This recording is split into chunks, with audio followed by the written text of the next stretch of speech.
বিলাসের চরম পরিণতি, প্রেম বিবর্ত বিলাস শ্রীমূর্তি, অচিন্ত ভেদাভেদ তত্ত্ব, স্বভজন বিভজন সর্বপ্রয়োজন অবতার সার শিরোমণি, কলিযুগ যুগের একমাত্র আশ্রয় গতি, শ্রী শ্রী গৌর নিত্যানন্দের অপর অনুকম্পায়, শ্রী শ্রী ব্রজ নবযুবনন্দ রাধা মাধবের অহেতুকী করুণায়, বঙ্গবসুন্ধরা সাতনল কর্মকার পাড়া শ্রী মাতৃ মন্দির অঙ্গনে বঙ্গাব্দ 1432 শুভ নববর্ষ পুত বৈশাখী, আজ শুক্লা তৃতীয়া। এই তিথি বৈদিক সনাতন ধর্মের বৈদিক সনাতন আদর্শে বড় স্মরণীয়, বন্দনীয়, স্মরণীয়, পাবন তিথি। আজ শ্রী শ্রী অক্ষয় তৃতীয়া। এই মহা পাবনী, মহাবন্দনীয় এই মহা তিথিতে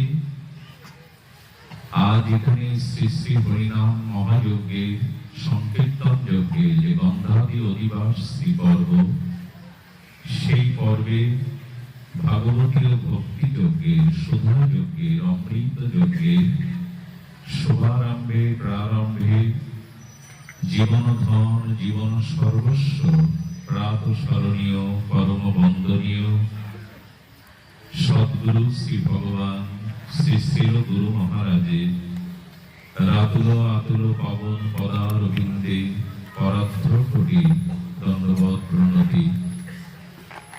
এই যজ্ঞের মহান আচার্য শ্রীপাদ সেবাধুৎস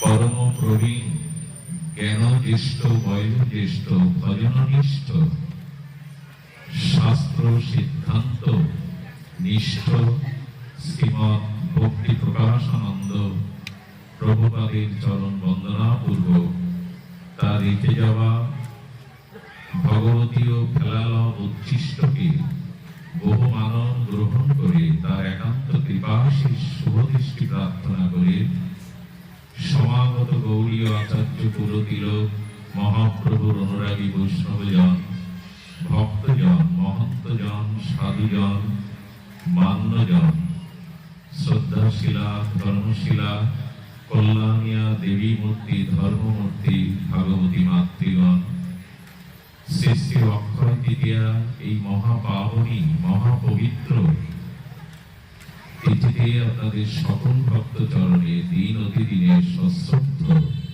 দণ্ডবৎ প্রণতি। যথেষ্টং রে ভ্রাত কুরু হরি হরি ধনামীশম। উনি পাঠ যেখানে লিখে গেছেন আচার্য, আমরা সেখান থেকেই শুরু করব। দেখুন,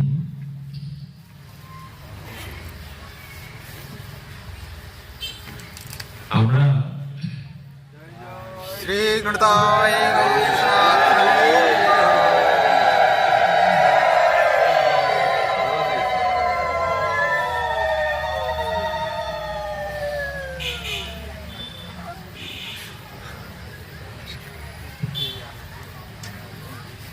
আজ শ্রীপাদ নিত্যানন্দ অবধূত অদ্ভুত অক্রোধ পরমানন্দ নিতাই চাঁদ বললেন, যথা ইষ্ট সাধ্য ভাই সদা নাম গাওয়া চাই। যথেষ্ট রে ভ্রাত, অনেক সাংসারিক আসক্তি ভোগ করেছ, অনেক বিষয় আশায় অনেক সংসারের স্বপ্ন দেখেছ, এবার যথেষ্ট, ক্ষান্ত দাও। এই দুঃখ, জন্ম, মৃত্যু, অভিশাপ, পুনঃ পুনঃ মাতৃজঠরে গমন, পুনঃ পুনঃ মৃত্যুর স্বাদ, এই জগৎ যথেষ্ট হয়েছে, বহু জন্ম হয়েছে, এবার ক্ষান্ত দাও। ক্ষান্ত দিয়ে কি করবে? বললেন যথা ইষ্ট সাধ্য ভাই সদা নাম গাওয়া চাই। অক্ষয় তৃতীয়াতে করণীয় কি? বেশি বেশি টাকা রোজগার করা, বেশি বেশি সোনা কিনে রাখা, ভালো মন্দ খাওয়া, আর সুখ, আর এইভাবে বাহ্যিক বিষয়টাকে সঞ্চয় করা। কিছু মানুষের ধারণা আজকে যা করব তা সারা বছর সারা জীবন বৃদ্ধি পাবে, ক্ষয় হবে না, অক্ষয়। তার বেশি করে টাকা জমা রাখলে, সোনা কিনলে সারা জীবন ক্ষয় হবে না, বাড়বে না, এই বুদ্ধি না। কারণ সংসারের অনিত্য কোনো বিষয় সঞ্চয় করে লাভ নেই, নিয়ে যেতে পারবেন না। আর যাদের জন্য রেখে যাবেন তাই নিয়ে তারা হানাহানি, দলাদলি, অশান্তির সৃষ্টি করবে। এই জন্য আজকের দিনে অক্ষয় যদি কিছু রাখতে হয়, বৃদ্ধি যদি পাওয়াতে হয়, তো কি বলছেন? সদা নাম গাওয়া চাই। আজকের দিনে স্মত সততং বিষ্ণু, স্মতব্য সততং বিষ্ণু। আজকের দিনে যদি কিছু অক্ষয় রাখতে চাও, সঞ্চয় করতে চাও, নিজের আত্মকল্যাণ করতে চাও, তো সতত আজকের দিনটা ভগবানকে স্মরণ করো। এটি অক্ষয় থেকে যাবে, আর কিছু নয়, বাহ্যিক কোনো বস্তু থাকবে না। আর আজকের দিনটা ভগবানকে ভুলে যেও না। স্মতব্য সততং বিষ্ণু ন স্মতব্য ন জাতুচিত। আজকের অক্ষয় তৃতীয়াতে আমাদের প্রধান কর্তব্য হলো সর্বদা হরিকথা, হরিনাম, ভগবত স্মরণ নিত্য নিরন্তর করা। আর ভগবত স্মরণবিহীন না থাকা, সৎ চিন্তা, ভগবত চিন্তা, সৎসঙ্গ, ভগবানের লীলা চিন্তন ব্যতীত সময়টা ব্যয় না করা। কজন করেছি তা নিজের কাছে প্রশ্ন করতে হবে। ভালো খাওয়া, ভালো বেড়ানো, নতুন পোশাক পরা, সোনাদানা অর্থ সঞ্চয় করা, ভোগ বিলাস, এগুলির মধ্যে অক্ষয় তৃতীয়ার কোনো সার্থকতা নেই। জড় বস্তু, প্রাকৃত বস্তু, বিনাশশীল বস্তু, দুঃখপ্রদ পরিণাম বস্তু জোগাড় করে আজকে অক্ষয় করা যাবে না। বরঞ্চ ভগবত বিস্মরণ ছেড়ে ভগবত নাম, ভগবত কথা, সাধু সঙ্গ সঞ্চয় করুন, এটা অক্ষয় হয়ে থাকবে। এই জন্য বলেন সদা নাম গাওয়া চাই। উনি নিশ্চিত করে বলছেন নাম গাওয়া চাই। আর কি নাম? না গৌর হরি ধ্বনি কর মুখে। গৌর নাম লও, গৌর নাম মুখে নাও, তবে সংসার সিন্ধু সন্তরণে ভয় বিন্দু নাহি, আমি দায়, থাকো সুখে। অদ্ভুত অভিন্ন চৈতন্য তন্য কৃপালু দয়ালু নিত্যানন্দ প্রভু বলছেন গৌর গান গাও। গৌর মুখ বদনে চেয়ে, গৌর চরণে চেয়ে গৌর গুণগান গাও। গেলে কি হবে? এই সংসার সিন্ধু সাঁতরিয়ে পার হতে হবে না। এক বিন্দু জল আমি রাখবো না, সুখে পার হতে পারবে। এই দায়িত্ব আমি নিলাম, এই দায় আমার। গৌর মুখে বলো, গৌর স্মরণ করো, নিতাই চাঁদ অঙ্গুলি তুলি বাহু উদ্ভিদন করে উন্মূলন করে বলছেন দায় আমার। এই ভব সিন্ধু সাঁতরে পার হতে হবে না। গৌর বলো, গৌর চিন্ত, গৌর ধ্যান করো, গৌর বলো আমি দায়ী থাকছি, অঙ্গুলি তুলে। আর তিনি প্রতিজ্ঞাপূর্বক বলছেন দায় নিত্যানন্দের, আমি পার করে দেব। বাহু প্রষ্ট করিয়ে বলাই বলায় যে নাম প্রেম নাচে সর্বদারে। বাহু স্পষ্ট করিয়ে দৃঢ়তার সহিত নিজের আজানুলম্বিত ভুজ তুলে প্রতিজ্ঞা করছেন, আমি এই প্রতিজ্ঞা করছি।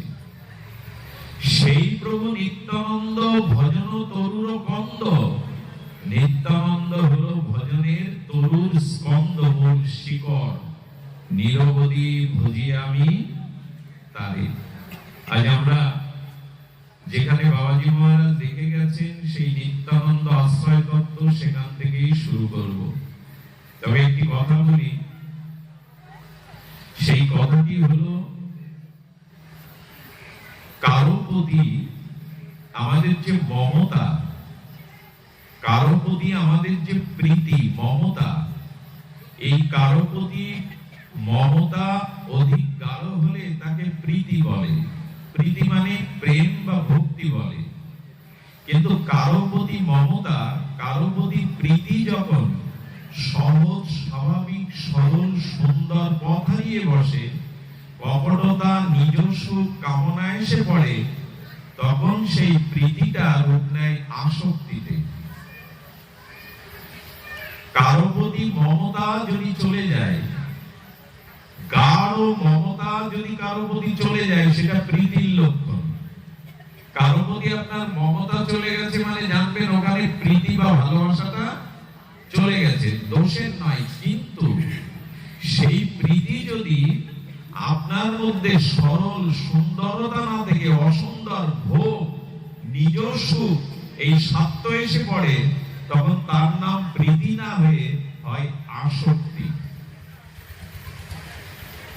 আর এই আসক্তি আমাদের পতন, স্খলন, ধ্বংসের কারণ। প্রীতি বা ভালোবাসা ধ্বংসের কারণ নয়। কিন্তু ভালোবাসাটা যখন আসক্তিতে রূপ নিল, নিজ সত্য কপটতা বা নিজ সুখের রূপ নিল, তখনই প্রেম না হয়ে, প্রীতি না হয়ে তার নাম হয় কি বললাম? আসক্তি।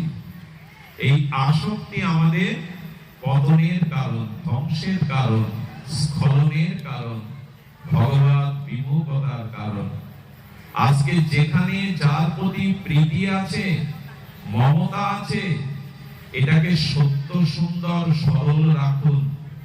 এখানে স্বার্থ কপটতা নিজের সুখ আদায় করার যদি মাথায় এই বিরূপ বিকৃতি বিচার আসে, বিকৃত ভাব আসে, তবে সেই আসক্তিতে আপনার পতন স্খলন হবে। আচ্ছা ধ্যান দিন, কারো প্রতি প্রীতিটা সহজ সুন্দর স্বাচ্ছন্দ থাকতে হবে, তবে সেই প্রীতি থাকবে, না হলে আসক্তি আমাদেরকে ধ্বংস করাবে। এই প্রীতিটা যখন কারো দেশের প্রতি চলে যায়, এই মমতাটা যখন কারো দেশের প্রতি যায়, তাকে বলে দেশ প্রেম। এই প্রীতিটা যখন পিতার কাছে চলে যায়, পিতার মধ্যে চলে যায়, তখন বলে পিতৃপ্রেম বা মাতৃপ্রেম। আর এই মমতাটা, এই প্রীতিটা যখন গৌর গোবিন্দে চলে যায়, তখন তার নাম হয় গৌর প্রেম, রাধা। মমতাটা যেখানে যাচ্ছে, যে পাত্রে যাচ্ছে, সেখানে সেই রূপ প্রেম আসছে। মমতাটা কারো যদি দেশের প্রতি যায়, তার নাম হলো কি? দেশ প্রেম। মায়ের প্রতি যদি চলে যায়, তাকে বলে মাতৃভক্তি বা মাতৃ প্রেম। বন্ধুর প্রতি যদি চলে যায়, তবে সেটা সখ্য প্রেম। কিন্তু এই মমতাটা, আসক্তিটা যদি গৌর গোবিন্দ রাধারানীর দিকে যায়, তখন তার নাম হবে ভগবত প্রেম, রাধা প্রেম, গৌর প্রেম। আমাদের যাচ্ছে তো এই দিকে। যদি না যায়, যাবে কি করে, সেই উপায় আমাদের নিত্যানন্দ প্রভু জানাবেন। কে জানাবে? নিতাই চাঁদ। কারণ একটা অদ্ভুত কথা অপেক্ষা করছে, যদি মন দিয়ে শোনেন। নিতাই পদ কমল কোটি চন্দ্র সকলে জানেন, কিন্তু একটা অনুভূতি আছে এর মধ্যে। নিতাই পদ কমল কোটি চন্দ্র সুশীতল, যে ছায়ায় জগত জোড়ায়। হেন নিতাই বিনে ভাই, ব্রজে রাধা কৃষ্ণ পাইতে নাই, দিল করি ধর নিতাই পায়। সকলের জানা, বহুবার এ বিষয়ে আলোচনা হয়েছে, শ্রবণ করেছেন। কিন্তু একটু অভিনব অর্থ করেছেন শ্রীপাদ বিশ্বনাথ চক্রবর্তী পাদ পদ্ম। নিতাইয়ের চরম দুখানার সাথে তিনটে বিশেষণ দেয়া হয়েছে। কয়টি? খুব ধ্যান দিতে হবে। তিনটে বিশেষণ দেয়া হয়েছে। এক হলো নিতাই পদ কমল। নিতাইয়ের চরণ দুখানা কার সাথে বিশেষণ দেয়া হলো? কমলের সাথে, মানে পদ্ম ফুলের সাথে। কমল মানে পদ্ম ফুল। দ্বিতীয় বিশেষণ কোটি চন্দ্র সুশীতল। নিতাইয়ের চরণ দুখানা দুটি পদ্ম আর দ্বিতীয় বিশেষণ হলো সেই কমল ফুলে কোটি চন্দ্রের শীতলতা আছে। নিতাই পদ কমল কোটি চন্দ্র সুশীতল, যে ছায়ায় জগৎ জুড়ায়। দ্বিতীয় বিশেষণ হলো এই ছায়াতে জগৎ জুড়িয়ে যায়। কটা বিশেষণ হলো? চরণ দোকানা কমল, ওখানে কোটি চন্দ্রের শীতলতা আছে, আর ওখানে কি আছে? ওই ছায়াতে জগৎ জুড়ায়। বিশ্বনাথ চক্রবর্তী পাদপদ্ম বলছেন এই তিনটে বিশেষণ পরস্পর বিরোধী। আচ্ছা, পদ্ম প্রকাশ হয় কখন? চাঁদ উঠলে না সূর্য উঠলে? কথা বলতে হবে।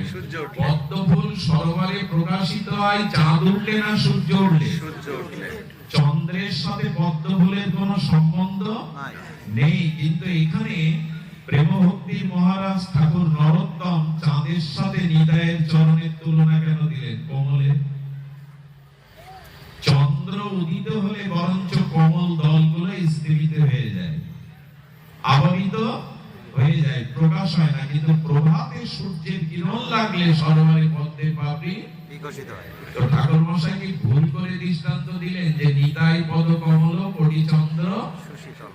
চাঁদের সাথে কমলের তো পরস্পর বিরোধ আছে। চন্দ্র উঠলো, কিরণ প্রকাশ হলো, তো পদ্মের পাপড়ি স্থিমিত হয়ে গেল। তুলনাটা ঠিক হলো কি? বরঞ্চ সূর্যের সাথে তুলনা দিলে পদ্ম কমল ফুটে উঠত। আর দিয়েছেন কোটি চন্দ্র সুশীতল। চাঁদ ছায়া দেয় না, চাঁদ জ্যোৎস্না দেয়। ছায়া দেয় বৃক্ষ, অশ্বত্থ বট। এর ছায়াতে গেলে কি দেয়? বৃক্ষ বা গাছ, অশ্বত্থ বট, আমলকি, এগুলি আমাদের কি দেয়? ছায়া দেয়। চাঁদ কখনো ছায়া দেয় না, চাঁদ জ্যোৎস্না দেয়। এখানে কোটি চন্দ্র সুশীতল, যে ছায়ায় জগৎ। দৃষ্টান্তটা পরপর বিরোধী হয়ে গেল না? চাঁদের সাথে কমলের কোনো সম্পর্ক নেই, বিরোধ আছে, সাদৃশ্য নাই। আর চাঁদ কখনো ছায়া দেয় না, চাঁদ শীতলতা দেয়। ছায়া দেয় বৃক্ষ। ঠাকুর মশাই কেন এই পরস্পর বিরোধী বস্তুর সাথে তুলনা করলেন এটা জানতে হবে। নিতাই কথা শুনতে হবে। নিতাই ছাড়া আমাদের এই যে বাহু স্পর্শন করে ভার নিচ্ছে আমি পার করবো, দায় আমার, এরকম কথা কেউ বলেনি, গৌরও বলেনি। নিতাই বলছেন, এই জন্য নিতাইয়ের এই মহিমা আমাদের নিতে হবে। তবে লক্ষ্য করুন, নিতাইয়ের চরণ পদ্ম দুটি কমল, এর সাথে আমরা এবার পরস্পর বিরোধী না। মহাজন অনুভূতিতে বলছেন, দেখুন, পৃথিবীতে সব থেকে উৎকৃষ্ট মধু জন্মায় কোথায়? পদ্মের মধ্যে। পদ্ম মধুর ন্যায় উৎকৃষ্ট এত সার বস্তু জগতে আর জগতে অমৃত দুটি। কটা? জগতে অমৃত দুটি, একটা ঘৃত, একটা মধু আর দুগ্ধ। এগুলো পঞ্চামৃতের মধ্যে পড়ে। তার মধ্যে সর্বোৎকৃষ্ট অমৃত জগতের উৎকৃষ্ট গোপ্য ঘৃত আর উৎকৃষ্ট মধু। তন্মধ্যে পদ্ম মধুটা হলো, এমনকি যাদের চোখে ছানি পড়ে গেছে, যদি খাঁটি পদ্মের মধু এক বিন্দু দিতে পারেন, ছানি কেটে যাবে। তো নিতাইয়ের চরণ দোকানা কোমল পদ্ম কেন? কারণ নিতাইয়ের চরণ কমলের মধ্যে প্রেম ভক্তির মধু আছে। কমলের সাথে তুলনা দেওয়া হলো কেন? কমল দলের মধ্যে উৎকৃষ্ট মধু আছে। নিতাই চরণে কি আছে? নিতাই চরণে ব্রজ প্রেম, মাধুর্য প্রেম, গৌর প্রেম, রূপ মধু আছে। আচ্ছা,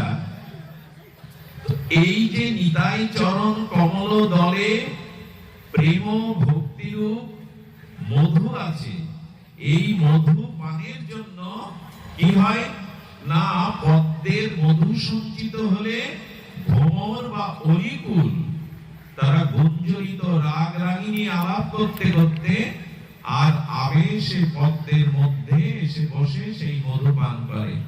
তো নিতাই কমল চরণে যারা আশ্রয় নিয়েছে, তারা ওই মধু পান করে, অর্থাৎ প্রেম ভক্তি পান করাতে কি হয়, যারা অতিরিক্ত মদিরা পান করে, মদ পান করে, তারা মাতাল হয়ে যায়, মদে উন্মত্ত হয়ে যায়, তবে নিতাই চরণ নিয়ে যারা নিতাই চরণ ভজন করে ওই প্রেম পেয়ে তারাও মাতাল হয়ে যায়। কি মাতাল হয়ে যায়? মাতাল চুপচাপ বসে থাকে না, মাতাল কথা বলতে থাকে, বকতে থাকে।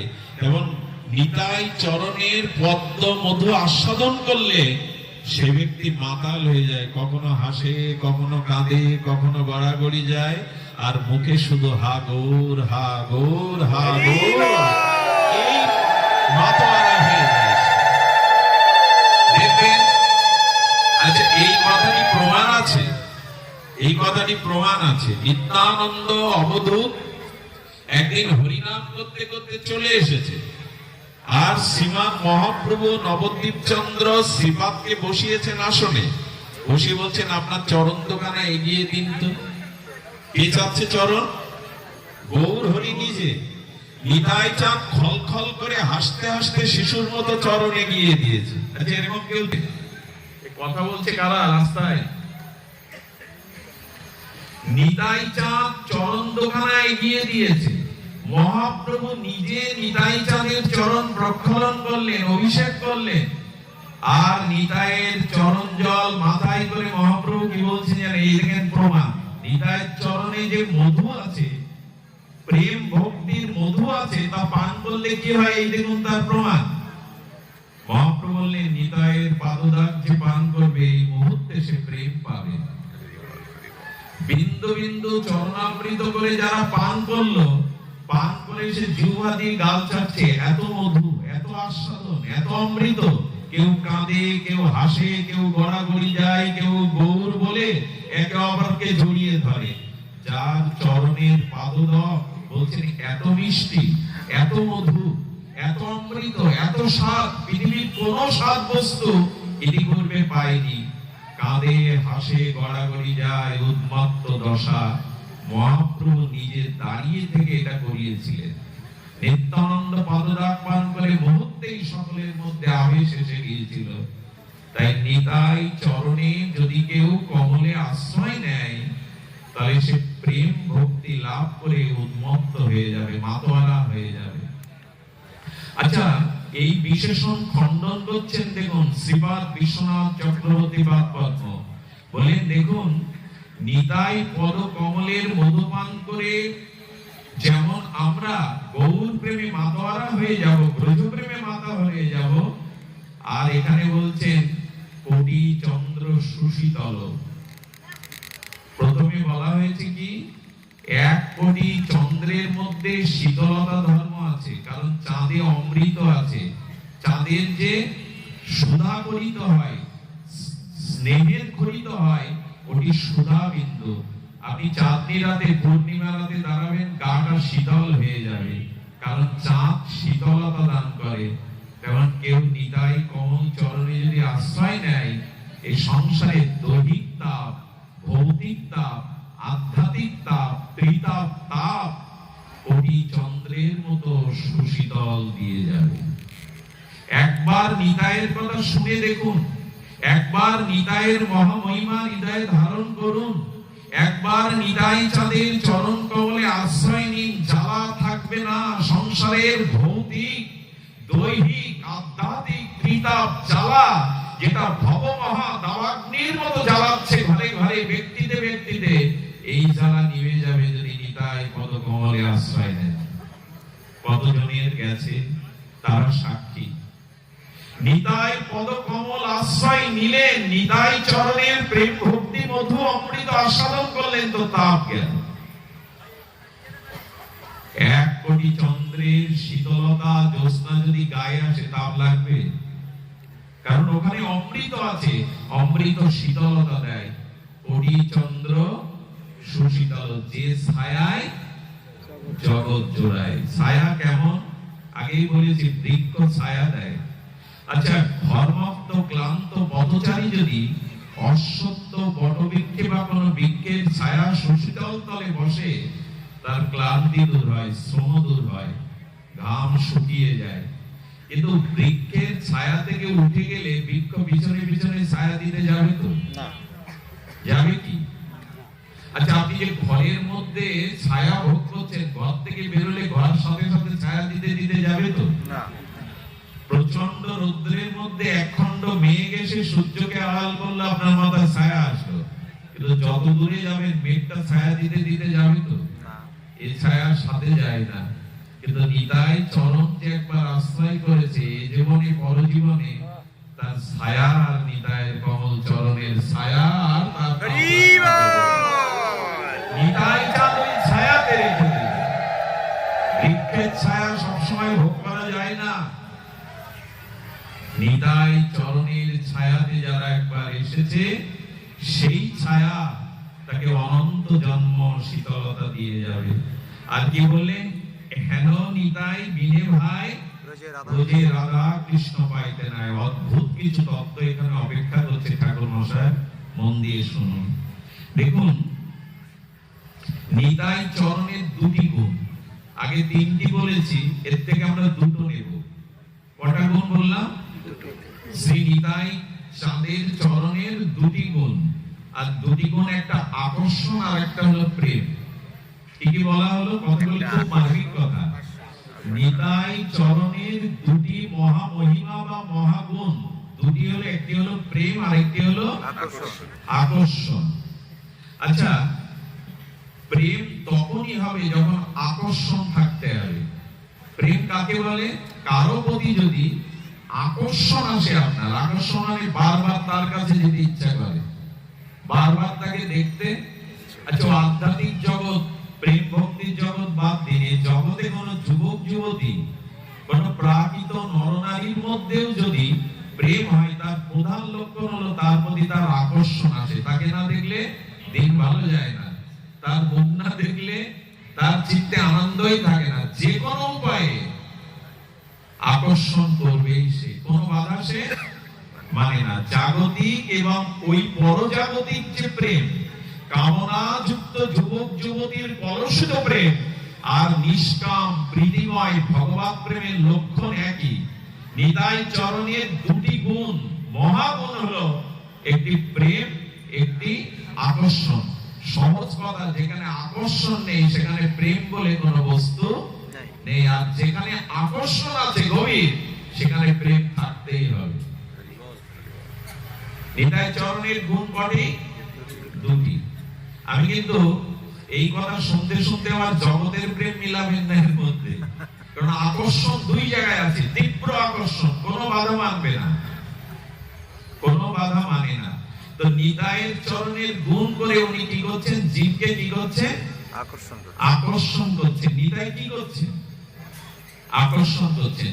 অনেকটা কেমন জানেন, সমুদ্র তীরে, পুরীতে যদি যান, কক্সবাজারে যদি যান, আমার ভাগ্য হয়নি যাওয়ার, ওইখানে নাকি কোনো বস্তু ফেলে দিলে ঢেউ এসে সমুদ্রের মধ্যে নিয়ে যায়।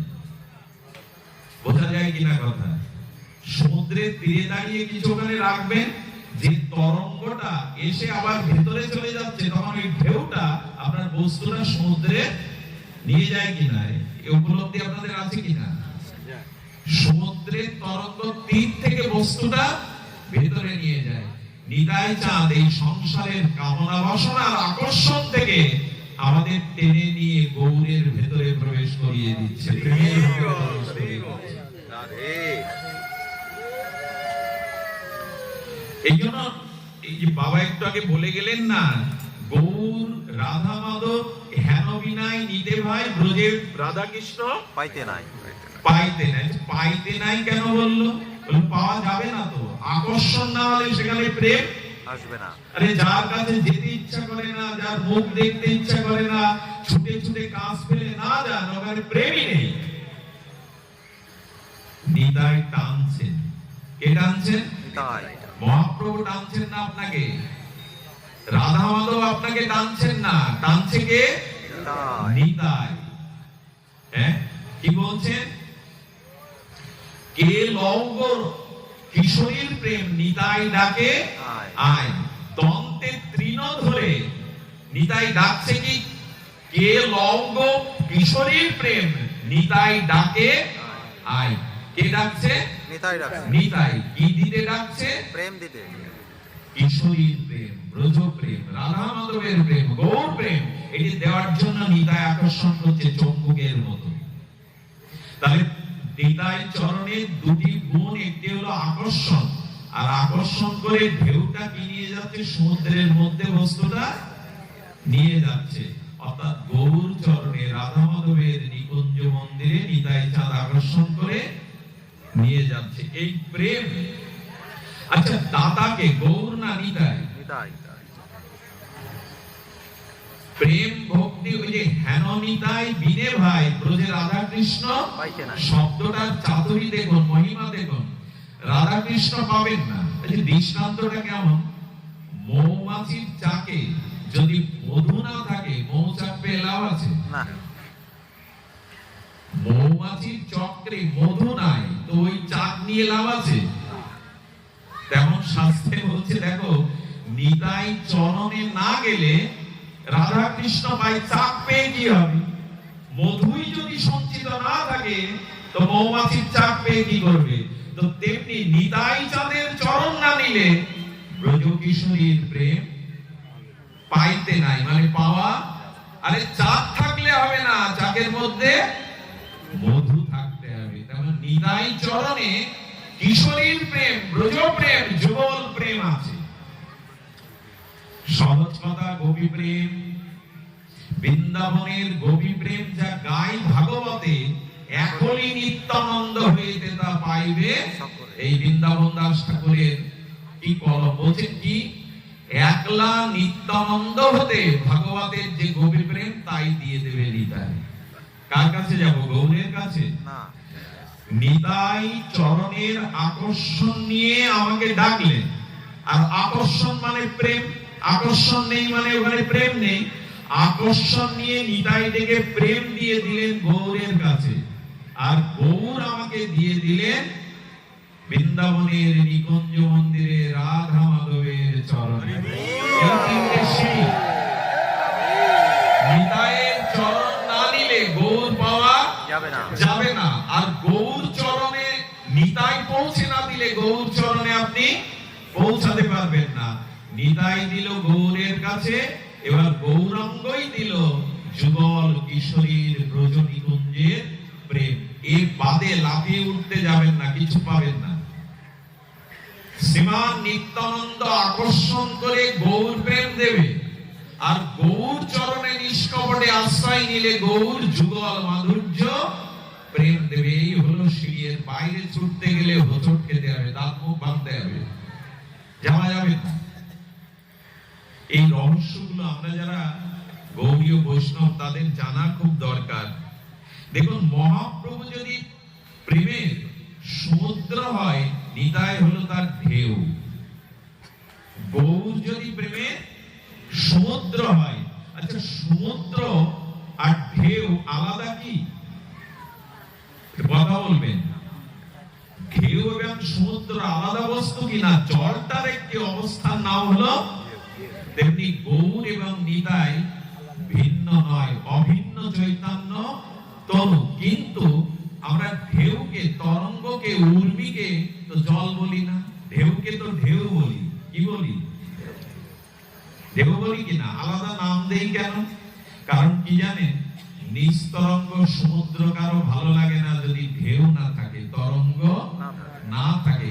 ওই তরঙ্গের উপরে চাঁদের কিরণ, সূর্যের কিরণ চিকমিক করে, আর ওইটা দেখার জন্যই তো সমুদ্রের তীরে ঘন্টার পর ঘন্টা মানুষ বসে থাকে।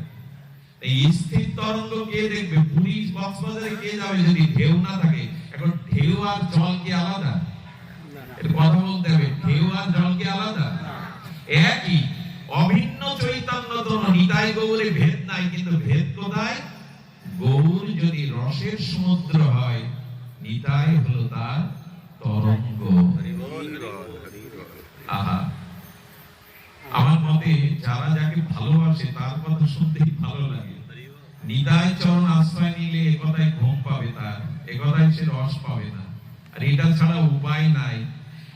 হেন নিতাই বিনে ভাই ব্রজে রাধা কৃষ্ণ পাইতে নাই। সমুদ্রে কেউ জল ধরতে যায় না, ঢেউ মারতে যায়, ঢেউয়ে খেলা করতে যায়।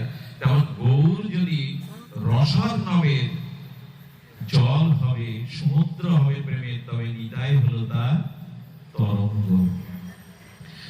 সেই নিতাই মহাপ্রভুর সাগরের তরঙ্গায়িত ঢেউ নিতাই, আর ঢেউ কূলে আসে, ঢেউ কূলে এসে এসে আকর্ষণ করে বস্তুগুলো সমুদ্রের ভেতরে নিয়ে যায়। অনুরোধ করব আজকের অক্ষয় তৃতীয়ার দিনে সংকল্প করে নিতাই চরণকে দৃঢ় করি, ধর নিতাই পায়। এই বলবার কথা হলো এই দৃঢ় করে, শিথিল করে না, দৃঢ় করে আজ থেকে অক্ষয় তৃতীয়াতে নিতাই চরণ ধরো। যদি ধরো তো গৌর কাছে পৌঁছে দেবে, আর যদি গৌরে না যেতে পারো যথা যথা গৌর পাদার বিন্দে বিন্দিত, যদি গৌর চরণে না পৌঁছাতে পারো তো যুগল প্রেম পাবে না। এই হলো আমাদের উপায়। তো নিতাই চাঁদ কি করেছেন? নিতাই চাঁদ আমাদের অভিষ্ট দিতে পারেন, অর্থাৎ ব্রজ প্রেম কেবল নিতাই দিতে পারেন, সেটা গৌর চরণের শোভে দিয়ে। আর মহাপ্রভু বিপরীতে একটা শব্দ দিয়ে দিলেন, আপনাদের সবাইকে একবার মনে মনে বলতে হবে। শব্দটি মহাপ্রভু বলছেন আজকের অক্ষয় তৃতীয়ার দিনে, একবার মনে মনে বলুন যাতে গৌরের হতে পারি আমরা। শ্রীমান মহাপ্রভু বললেন দিনন্তে যে নিতাই বলে একবার, কয়বার? একবার। চৈতন্য মহাপ্রভু মহামন্ত্র বলছেন দিনন্তে যে নিতাই বলে একবার। মহাপ্রভু বললেন সে হয় আমার, আমি হই তার। আজকে যদি গৌরের হতে চান তাহলে নিতাই বলতে হবে, দিনন্তে যে নিতাই বলে একবার, দিনন্তে যে নিতাই বলে একবার, আমি হই তার, সে হয় আমার। এইজন্য রঘুনাথ দাস গোস্বামী সর্বস্বামীর অন্যতম ত্যাগ বৈরাগ্যের মূর্তি। রাজার ছেলে, জমিদারের ছেলে, সোনার চামচ মুখে নিয়ে জন্মে সেই রঘুনাথ দাস গোস্বামী 18 বার, একবার না, দুইবার না, 18 বার পালিয়ে সংসার পরিত্যাগ করে, আর ইন্দ্র সম ঐশ্বর্য অপ্সরা সম যুবতী ত্যাগ করে, ঘরের শিশুপুত্র ত্যাগ করে 18 বার গৌর চরণে গেছে, কোন বারই গৌর কৃপা পাইনি। শেষবার বললেন মহাপ্রভু ফিরে যাও, কপট বৈরাগ্য দেখাচ্ছ কেন, সংসারে ফিরে যাও। অর্থাৎ 18 বার গৌর চরণে গিয়ে গৌর কৃপা পাইনি। নিয়মটা কি বললাম? আগে আকর্ষণ আসতে হবে, তারপরে প্রেম। তো নিতাইয়ের কাছে না গিয়ে যদি 18 বার আপনি গৌরের কাছে যান, গৌর ফিরিয়ে দেবে, প্রেম দেবে না। বললেন মর্কট বৈরাগ্য না কর লোক দেখাইয়া, যথাযথ বিষয় ভুঞ্জ অনাসক্ত। রঘুনাথ এত ত্যাগ বৈরাগ্য বাইরে দেখাতে যেও না, এটা কপটতা। সংসারে চলে যাও, যথা সময় তোমার কৃপা হবে। সেই রঘুনাথ দাস গোস্বামী পানিহাটিতে নিতাইয়ের প্রেম লাভ করুণা কে একজন বলে দিল, 18 বার গৌর চরণে গিয়ে চরণাশ্রয় পাওনি, যাও নিতাই চাঁদের কাছে যাও। এই পানিহাটিতে জ্যৈষ্ঠে যে দণ্ড মহোৎসব হয় না, চিরেদরি উৎসব, এই উৎসবটা নিত্যানন্দ প্রভু শুরু করেছিলেন। যেই রঘুনাথ দাস গোস্বামী দূরে দাঁড়িয়ে নিতাই চাঁদকে দেখছেন, কোটি সূর্যের প্রভা জ্যোতি প্রিয় ভক্ত দাদার গোপালকে নিয়ে বটমূলে যেন কোটি শোভা চন্দ্রের, কোটি সূর্যের শোভিত শোভা নিয়ে নিত্যানন্দ বসে আছে, নিত্য আনন্দময়। রঘুনাথকে দেখে নিতাই বললেন, কিরে চোরা, এতদিন বাদে দিলি দর্শন। আচ্ছা, রঘুনাথকে চোর বলে ডাকছেন কেন নিতাই? কিরে চোরা, এতদিন বাদে দিলি দর্শন। নিতাই চাঁদ চোর বলছে কেন জানেন? গৌর আমার সম্পদ, রাধা মাধবের প্রেম আমার সম্পদ, তুই আমাকে না জানিয়ে গৌর পেতে গেছিস 18 বার। এই জন্য বললেন চোরা, চোর, আমার কাছে আয়, আমি তোকে দণ্ড দেব। আমার বস্তু তুই আমাকে না চেয়ে গৌর চাইতে গেছিস। এই দেখুন প্রমাণ, গৌর চরণে গেলে পাবেন না, দেবে হলো নিতাই। রঘুনাথ দাস গোস্বামীকে আকর্ষণ করে নিজের চরণ তুলে দিলেন। আচ্ছা, নিতাইয়ের কৃপার একটা বৈশিষ্ট্য কি জানেন? নিতাই কৃপা কখনো হাত দিয়ে করেনি। নিতাই চাঁদ যাকে কৃপা করেছেন, 2 পা মাথায় তুলে দিয়েছেন, চরণ দিয়ে কৃপা করেছেন। পৃথিবীতে কোন ভগবান চরণ মাথায় এভাবে তুলে দেন? কি অদ্ভুত! আচ্ছা, মস্তক হলো উত্তম অঙ্গ, তাই না? আমার মাথায় কেউ লাথি মারুক, আমার মাথায় কেউ পা তুলে দিক, এটা আপনি সহ্য করতে পারবেন? কিন্তু নিতাই হাত দিয়ে কৃপা করে না। যাকে উনি কৃপা করেছেন, কি করেছেন? চরণ তুলে দিয়েছে। তো রঘুনাথ দাস গোস্বামীকে আকর্ষণ করে ডেকে এনে দুটো চরণ তুলে দিলেন আর বললেন, আমার বস্তু, আমার ধন আমাকে না জানিয়ে বেঁধে গেছো, তুমি চোর, তোমাকে দণ্ড নিতে হবে। দণ্ডের নামে চিরাদুদি উৎসব হয়ে গেল, যা সারা বিশ্বে ব্যপ্ত। আমার ভক্তগণকে চিরাদুদি অমৃত পাওয়াও। আর ওই চিরাদুদি উৎসবে নিত্যানন্দের পাশে একটা খালি, এই কথা বলো না, নিত্যানন্দ প্রভুর পাশে একটা খালি আসন পাতা ছিল। সব ভক্তরা বলছে, প্রভু এই আসনে কে বসবে? রঘুনাথ দাস গোস্বামীকে নিতাই হেসে হেসে বললেন, আজই আমি তোকে গৌর চরণে সঁপে দেব। মহাপ্রভুকে আকর্ষণ করে ডেকে এনে চিরাদুদি খাইয়ে বললেন, প্রভু আজ থেকে রঘুনাথকে আমি তোমার চরণে দিয়ে দিলাম। কে দেবে গৌর চরণে? নিতাই। নিতাই চরণ উপেক্ষা করে, নিতাই ভজন বাদ দিয়ে গৌরের কাছে, রাধা মাধবের কাছে গেলে শূন্য আর শূন্য, কিছুই পাওয়া যাবে না। কিছু মনে নেবেন না, এই কলিহত জীবের নিতাই বললেন, সব দিতে এসেছি, এবার কৃপণতা করব না।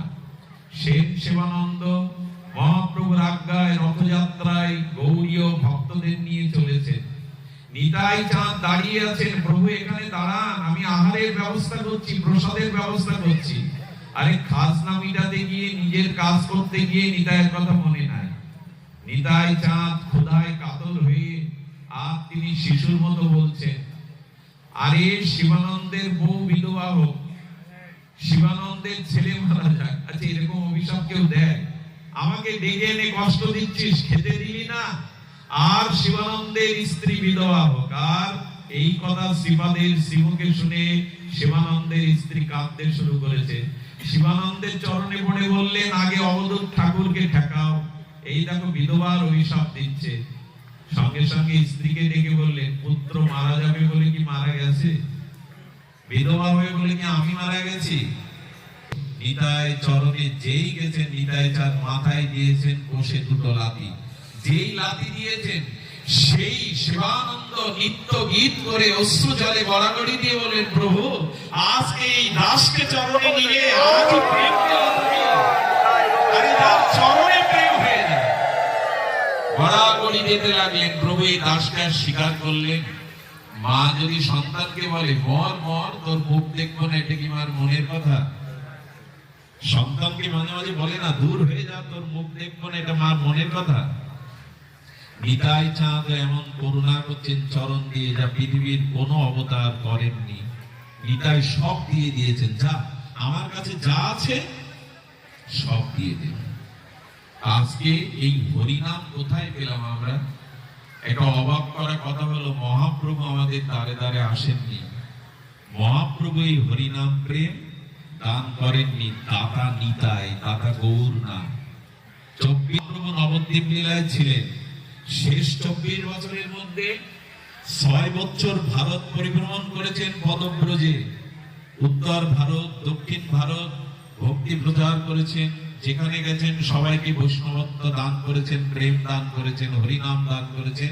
কিন্তু শেষ 18 বছর পুরী থেকে বেরোননি। শেষ 12 বছর গম্ভীরা থেকেও বেরোননি। জীবের দ্বারে দ্বারে কে নাম দিল? দাতা নিমাই নয়, দাতা প্রেম দাতা, হরিনাম দাতা নিতাই। জীবের দ্বারে দ্বারে গিয়ে ভিক্ষা করছেন নিতাই। আর কোন অদ্ভুত তার, জীবের দ্বারে দ্বারে রক্ত ঝরিয়ে, শনিক ঝরিয়ে জগায় মাদায়ের কলসির কানা রক্ত ঝরানো লাগে। জগায় মাদায় উদ্ধারের জন্য নিতাইয়ের রক্ত ঝরানো লাগে। নিতাই চাইলে জগৎ উদ্ধার হয়ে যায়, রক্ত ঝরাবে কেন? আমাদেরকে জানিয়ে গেলেন, তোমাদের মতো জগায় মাদায় পাষণ্ডের জন্য আমি রক্ত ঝরিয়েও কৃপা করতে এসেছি। আমি আমার শ্রীঅঙ্গের রক্ত ঝরিয়েও তোমাদের কৃপা করতে এসেছি। অক্রোশ পরমানন্দ আমি এবার আর ক্রোধ করব না। শত শত বিষ্ণুর থেকে শ্রেষ্ঠ হলো ক্ষীরোদশায়ী বিষ্ণু।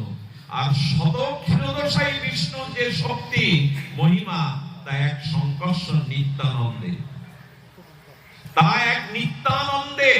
এই জন্য নিত্যানন্দ লক্ষণ তত্ত্ব, বলরাম তত্ত্ব।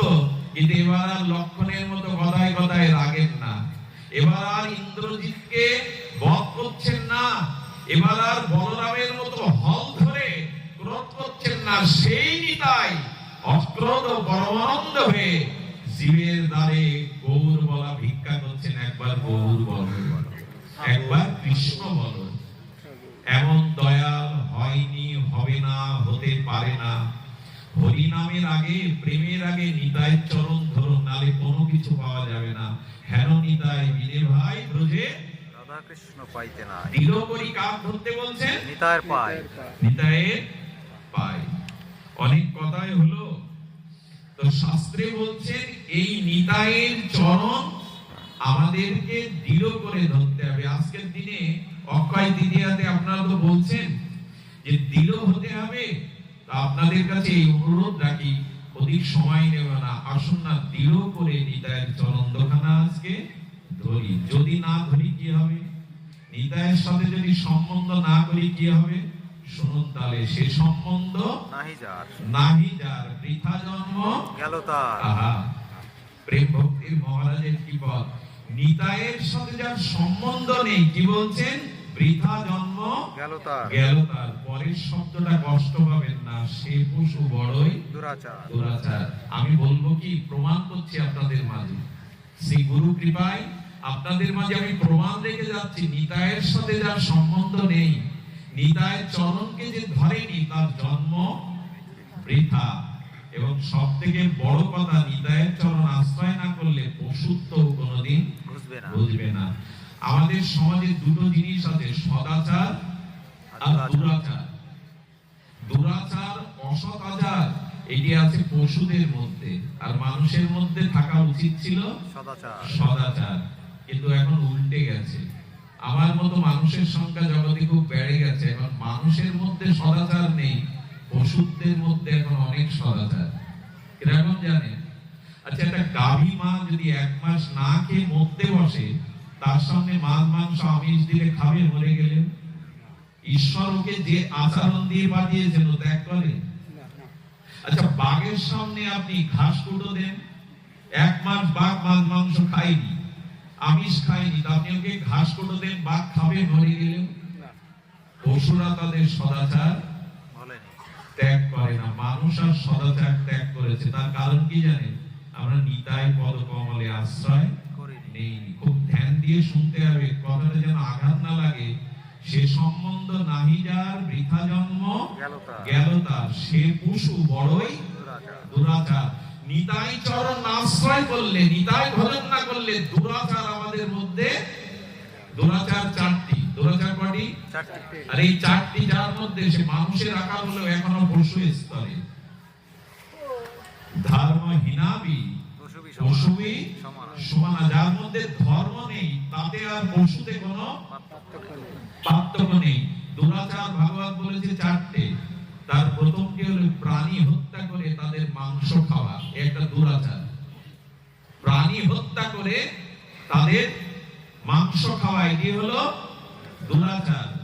দ্বিতীয় দুরাচার হলো নেশা জাতীয় কোন বস্তু গ্রহণ করা। আজকে সারা পৃথিবী ধ্বংস হয়ে গেল ড্রাগের জন্য, নেশার জন্য। ভাগবতে বলেছেন দুরাচার এই 4টি। একটি হলো ড্রাগ বা নেশা আসক্ত হওয়া। আমাদের কি বলবো, কালী পূজায় নাকি গাঁজা লাগে, আর সেই গাঁজা পূজার পরে ওখানে বসে বসে আমরা প্রসাদ রূপে টানি। শিব ঠাকুরের কোথাও নেই সিদ্ধি, কথা আছে, গাঁজা নেই। সিদ্ধি মানে ভজনের স্তরে উঠে যে সিদ্ধি লাভ হয় প্রবণ নদীতে, সেটা। কিন্তু আজ গাঁজা কেউ প্রসাদ করে, আচ্ছা 1 তোলা গাঁজা পেলে আইন দণ্ড হবে কিনা? আপনার পুলিশ ধরে নিয়ে যাবে কিনা? তার যে নিয়ম করে অবৈধ হয় সেটা পূজায় লাগে। ফরিদপুরে এক জায়গায় পাঠ হচ্ছে, এক জায়গায় কালী পূজা হচ্ছে। সেই মেয়েটা আমার কাছে কল করে বলছে, প্রভু কি দুরাচার দেখুন, গাঁজা পাওয়া যায়নি, পুলিশ ধরছে চারিদিকে।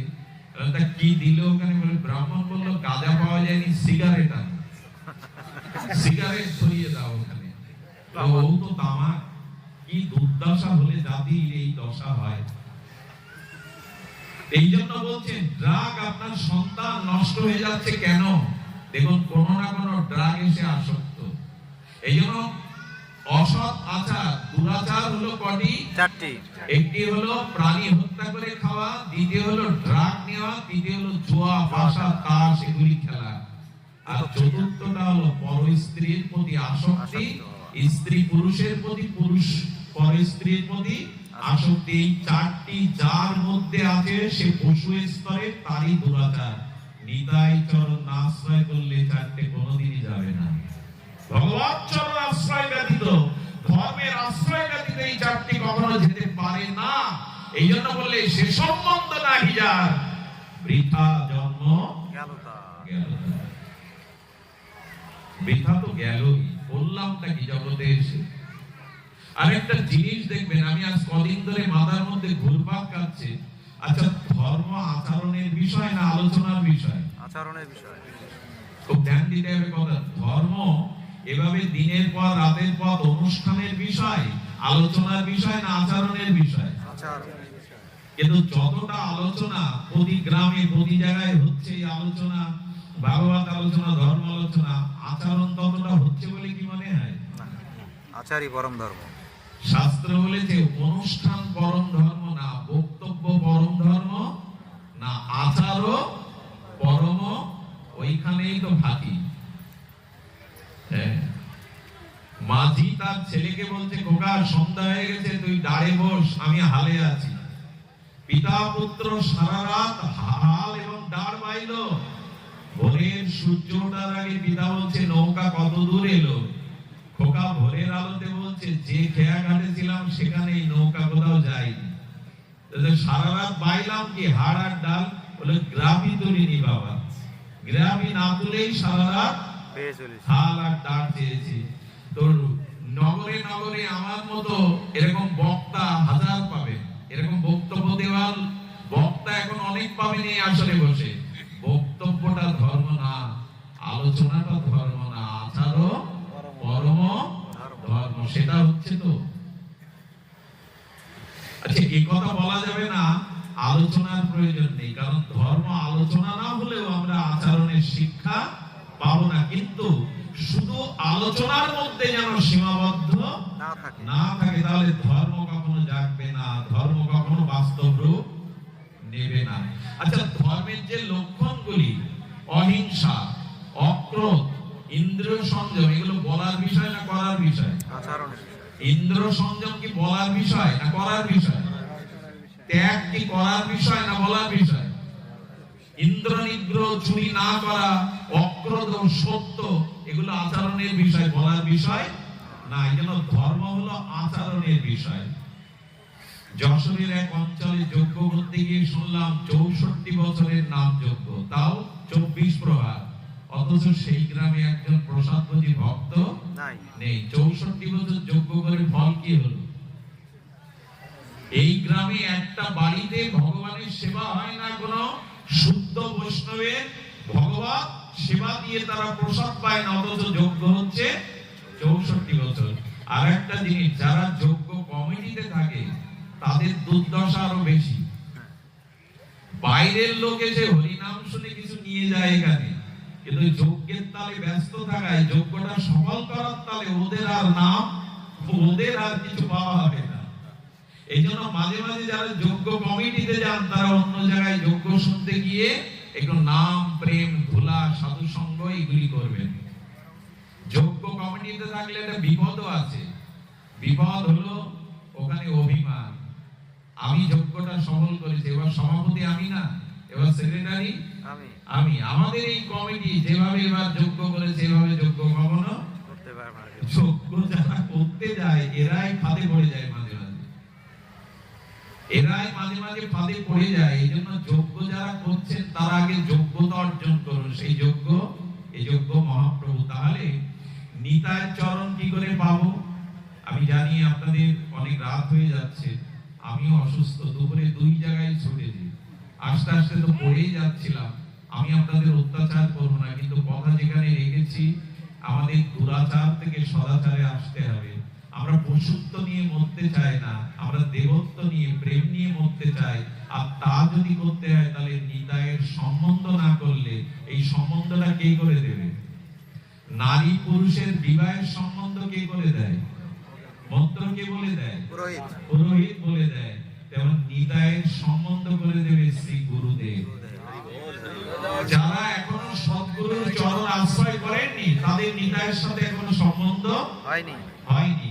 আসলে নিতাই হলো সমষ্টি গুরু আর আমাদের গুরুদেব হলো ব্যষ্টি গুরু। নিতাইয়ের করুণাটা নিতাই স্বরূপে কে দেবে? শ্রী গুরুদেব।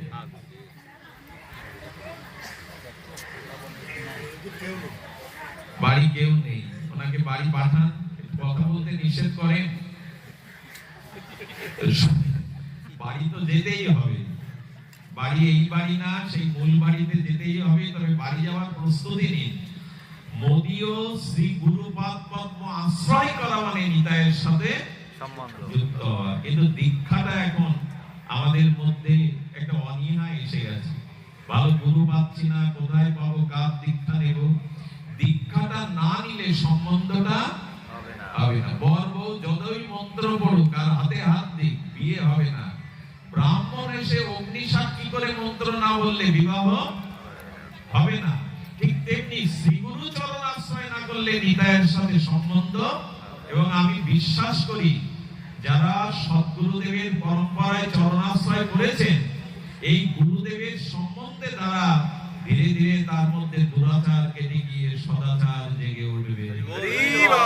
যদি গুরুচরণ আশ্রয় না করেন তবে আমাদের ভিতরে সদাচার আসবে না, ধর্ম আসবে না, আরাধনা ভজন আসবে না। আমরা পশু স্তরেই থেকে যাব। আর বললেন কি করিবে বিদ্যাকুলে তাই। নিতাইয়ের সম্বন্ধ না থাকলে যতই বিদ্যা থাক, যতই উচ্চ কুলে জন্ম, যত অর্থ থাকুক, তার সার্থক হবে না। আর নয়, তবে শেষে সংকেত দিয়েছেন অহংকারে মত্ত হইয়া নিতাই পদ পাশারিয়া অসত্যকে সত্য করি মানি। অহংকারে যদি নিতাইকে পাশ কাটিয়ে যান, নিতাই চরণকে উপেক্ষা করে যান, নিতাই পদ পাশারিয়া অহংকারে মত্ত হইয়া, যদি অভিমান, অহংকার, ধনের গর্ব, বিদ্যার গর্ব, রূপের গর্ব, এই অহংকারে যদি নিতাই চরণকে পাশরীয় করে যান, তাহলে কি বললেন? তখন অসত্যকে সত্য মনে হবে, সংসারকেই সত্য মনে হবে, কামনা বাসনা ভোগকেই সুন্দর মনে হবে, অসত্যকে তখন সত্য মনে হবে। আমাদেরও ভ্রম হয়েছে মায়ার কবলে। তারপরে কি বললেন? এ ভব সংসার মাঝে নিতাই চাঁদ না ভজে, তার জন্ম হইল অকারণ। আহা, ঠাকুর মশাইয়ের কি অনুভবের পথ। যারা নিতাইয়ের উপেক্ষা করলো, নিতাই চরণ আশ্রয় না করলো, এবং এই সংসার মাঝে যারা নিতাই না বুঝলো, কি বললেন? তার জন্ম অকারণ। নিতাই চাঁদের দয়া হবে, ব্রজে রাধা কৃষ্ণ চরণ পাবে, কর রাঙা চরণেরও পাশ। ঠাকুর মশাই শেষে কি বললেন? নিত্যানন্দ বড় দুঃখী, নিতাই মনে করো সুখী, রাখি রাঙা চরণেরও পাশ। কি বলছেন? নরোত্তম বড় দুঃখী, নিতাই মনে করো সুখী। নিতাইয়ের করুণা ছাড়া সুখী হওয়া যাবে না। সবশেষে নিতাইয়ের একটা করুণার আভরণ, এটা একটা করুণার ছটা বলেই পাঠ বিশ্রাম করি। মনে আছে সীমা সামিনায় নিত্যানন্দ প্রভু গিয়ে দেখলেন সাধুদের চরণ ধোয়ানোর জন্য ঘড়াতে জলগুলো পূর্ণ করা। শিবাসকে ডেকে বললেন, শিবাস তুমি কীর্তনে থাকো, মালিনী দেবী মা ভেতরে থাকে, এই সাধুর চরণ ধোয়ার জলগুলো ঘড়াগুলো কে পূর্ণ করে? শিবাস ঠাকুর বললেন, প্রভু আমার বাড়িতে একটি কাজের মেয়ে আছে, সেই কাজের মেয়ের বাবা মা নেই, বড় দুঃখী, ওর নামও দুঃখী। ও দুঃখী সাধুগুরুর চরণের এই জলগুলো আর বয়ে এনে পাত্র পূর্ণ করে রাখে। নিতাই চাঁদের চোখটা সজল হয়ে গেল। কই তোমার দুঃখীকে আমার সামনে আনো। এই দেখুন, দুঃখ দূর করার নিতাই ছাড়া যার পিতা নেই, মাতা নেই, বিদ্যা নেই, ভজন নেই, সুকৃতি নেই, শিবাসের অঙ্গনে কাজের মেয়ে হয়ে থাকে, তাকে নিতাই চাঁদ ডেকে বললেন, মা কি নাম তোর? বললো দুঃখী। বললেন, না এই নাম তো তোর মানায় না, তুই তো মায়ার সেবা করিস না। তুই তো কামনা বাসনার সেবা করিস না, তুই তো গৌর সেবা করিস, সাধু সেবা করিস। যারা মায়ার সেবা করে তারা দুঃখী হতে পারে, যারা সাধুগুরু চরণ সেবা করে তারা তো দুঃখী হতে পারে না। মাথায় হাত দিয়ে নিতাই বললেন, আজ থেকে আমি তোর নাম দিলাম সুখী।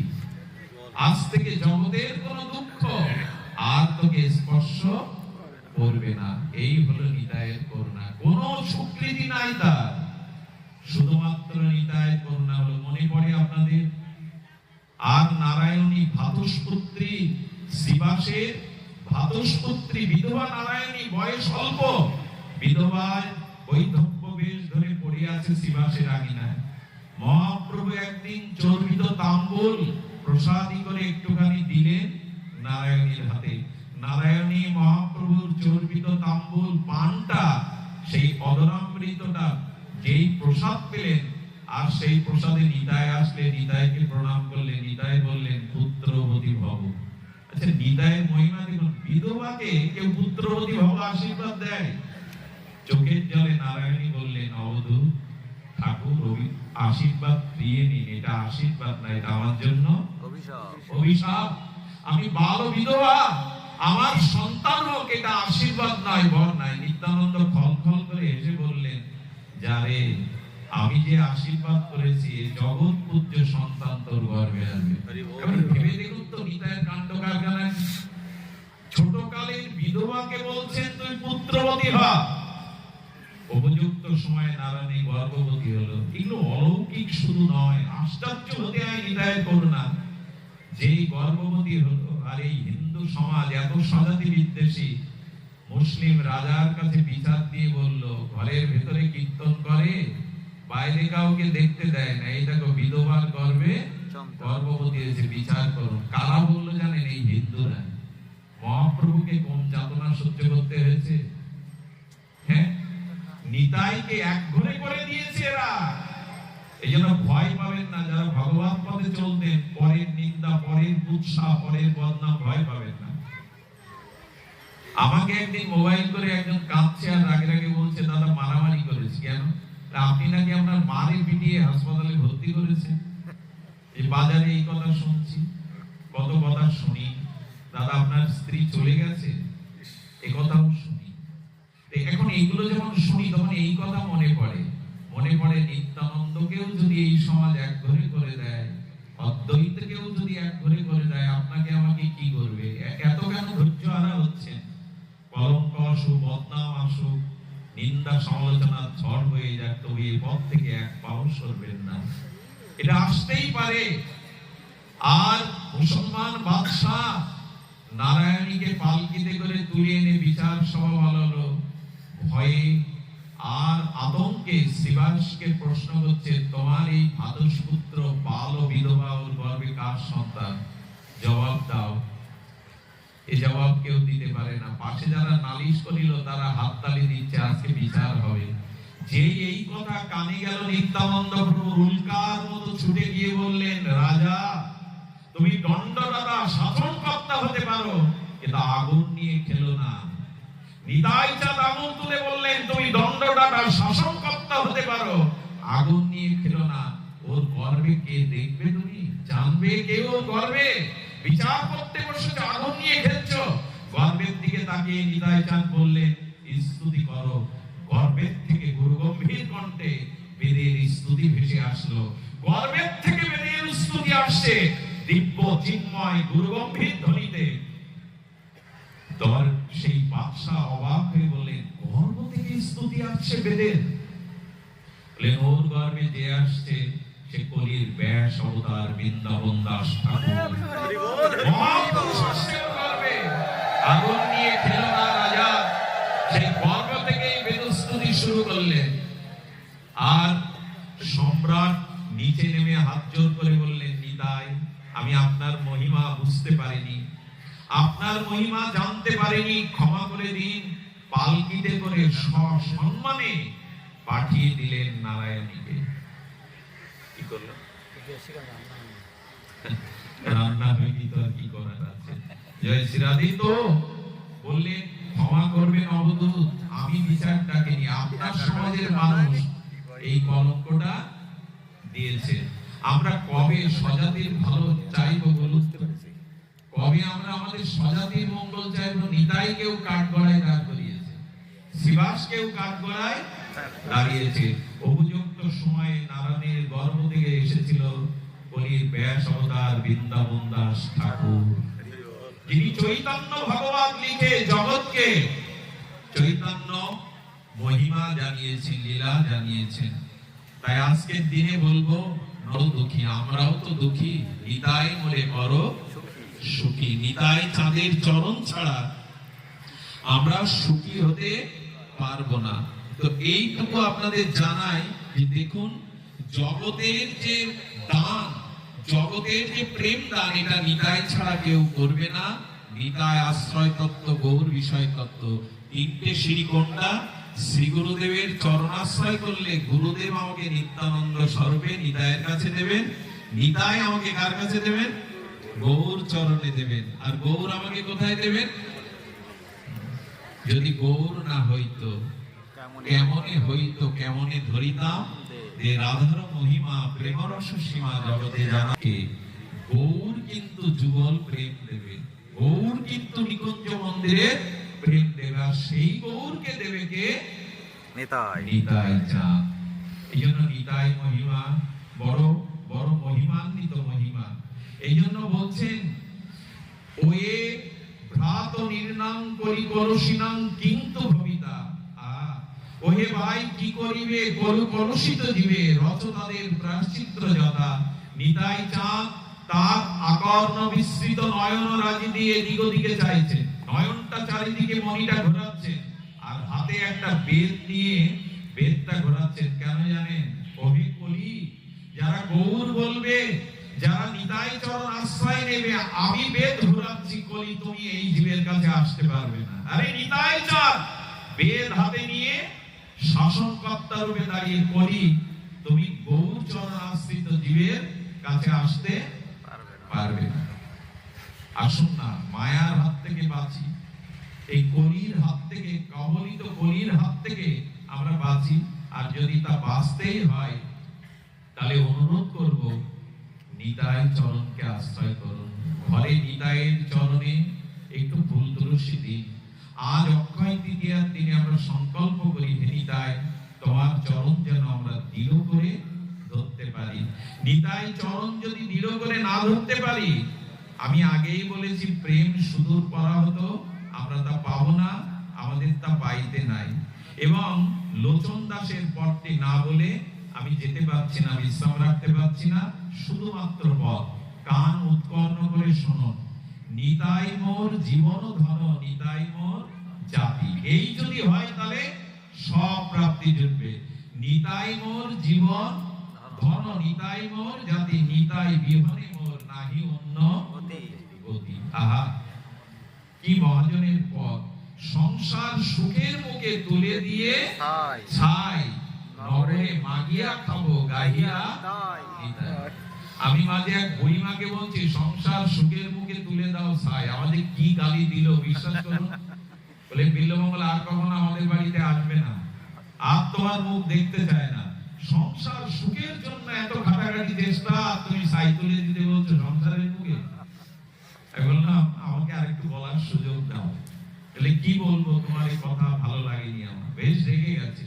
বললাম, সংসারের মুখে ছাই দিতে বলছে না, সংসার সুখের মুখে তুলে দিয়ে ছাই। সংসারের ভোগ বেশি দিনের না, সংসার সুখটা পরিণামে দুঃখই ডেকে আনে। তাই পদকথা বলছে, সংসারের মুখে ছাই দিও না, সংসারের যে রূপ যৌবন ভোগ বিলাস, এই সুখের মুখে ছাই দাও। সুখ নিতাই বলাতে আছে। বুড়িমা তখন বললো, আমি ঠিক বুঝতে পারিনি কথাটা বাবা, আমি মনে করি যে তুমি সংসারের মুখে ছাই দিতে বলছো। বললাম, না গো মহাজন ভুল বলেনি, সংসার সুখের মুখে।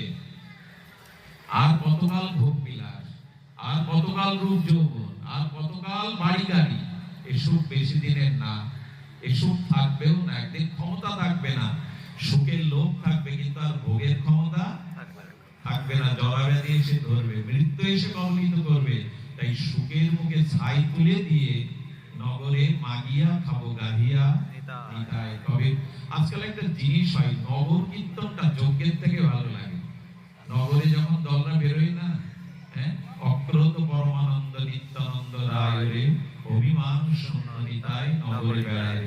আমার কি মনে হয় জানেন, এই 24 প্রহর 16 বছর 16 প্রহর হচ্ছে হোক, কিন্তু প্রতিদিন ভোরে যদি একটা দুটো মানুষ খোল করতাল নিয়ে তো নগর কীর্তনে বেরোতো, ঘুমন্ত মানুষের কানে নিতাই হরি নাম গেলে তাদের দিনটা ভালো যেত, তাদের চিত্তটা। কিন্তু আর নগর কীর্তনে কেউ বেরোয় না। এই দুয়ারে দুয়ারে যেতে হবে নাম প্রচার করতে, শুধু আসরে করলেই সফলতা আসবে না। আসরে করুন, কিন্তু এইখান থেকে নগরে যান। দুয়ারে দুয়ারে নাম নিতাই নিয়ে গেছে, নিতাই এক জায়গায় বসে নাম করেনি। শোনো শোনো নিত্যানন্দ, শোনো হরিদাস, সর্বত্র আমার আজ্ঞা করো হে প্রকাশ। জীবের দ্বারে দ্বারে গিয়া করো এই ভিক্ষা, ভজ কৃষ্ণ কহ কৃষ্ণ কর কৃষ্ণ শিক্ষা। শোনো শোনো নিত্যানন্দ, জীব সব হইল অন্ধ, কেউ না পাইল হরি নাম। এই নিবেদন তোরে নয়নে দেখিবি যারে, ধরে করে লয়াইবি হরি নাম। ওই সে প্রচার কইয়া আসলেই নাম হবে। দুয়ারে দুয়ারে আজ নাম নেই, কে পৌঁছে দেবে নিতাইয়ের মতো দয়ালু? তাই বলছেন নগরে মাগিয়া খাবো গাহিয়া নিতাই। নিতাই। কই আজকে এটা আছে? যে দেশে নিতাই নাই সে দেশে না যাইবো। যাব, নিতাই বিমুখের মুখ কবু না হেরিব। হেরিব। এই দেখুন, যে দেশে নিতাই নাই সে দেশে যাব না, যে নিতাই বিমুখ তার মুখ আমি দেখবো না। দেখবো না। কিন্তু বৈষ্ণব পদকর্তা এই কথা বলেছেন, সত্য কথা, নিতাইয়ের বিমুখের মুখ দেখবো না। কিন্তু আমাদের রাধা কুণ্ডের পণ্ডিত প্রভাত বিরক্তি, পরম বিরক্তি, মহান আচার্য প্রভাত চৈতন্য চরিতামৃতের বিখ্যাত ব্যাখ্যাতা দার্শনিক আচার্য আমাদের বড় পণ্ডিত বলেছেন, না গো, যদি নিতাইকে ভালোবাসো তো নিতাইয়ের কাজটা তোমার দ্বারা করতে হবে। যে দেশে নিতাই নাই সে দেশেই যাব। নিতাই প্রেম বুকে নিয়ে যে দেশে নিতাই নাই সে দেশে যেতে হবে আমাদের। আর যার নিতাই বিমুখ জনের মুখ দেখবো না, তার মুখই দেখে বলবে একবার নিতাই বলো। যে নিতাই বিমুখ তাকে বলতে হবে তুমি একবার নিতাই বলো। গঙ্গা যার পদজল হর শিরে ধরে। আরে বাবা, গঙ্গা কোথায় বইছে? নিতাইয়ের চরণে। আর সেই গঙ্গাকে ধারণ করেছে মহাদেব। যে নিত্যানন্দ চরণ থেকে গঙ্গা বইছে, সেই গঙ্গাকে কে ধারণ করেছেন? মহাদেব। ভগবান শঙ্কর। হেন নিতাই না ভজিলে দুঃখ মাই মরে। যে নিতাই চরণের গঙ্গা শিব ঠাকুর মাথায় ধারণ করেছে, সেই নিতাই না ভজলে দুঃখে সে বারবার মরবে, বারবার এই জগতে মরবে। লোচন বলে মোর নিতাই জীবা নাহি মানে, অনলে ভেজাই তার মাঝ মুখ খানে। আহারে, লোচন বলে নিতাই যা জীবা নাহি মানে। আজ থেকে নিতাই মানবো কিনা? মা সকল, বাবা সকল, এই নাম, এই প্রেম, এই গৌর, এই যুগল উপাসনা, নিতাই হলো ভজ তরু স্কন্দ। গাছের শিকড় না থাকলে মূল শিকড় বৃক্ষ ফল ফুল দেবে না। তা ভজনের কন্দ মূল হলো শ্রীপাদ নিত্যানন্দ। জয় হোক এই যজ্ঞের, জয় হোক আজ অক্ষয় তৃতীয়া, জয় হোক সমাগত ভক্তের। আমি খুব আনন্দ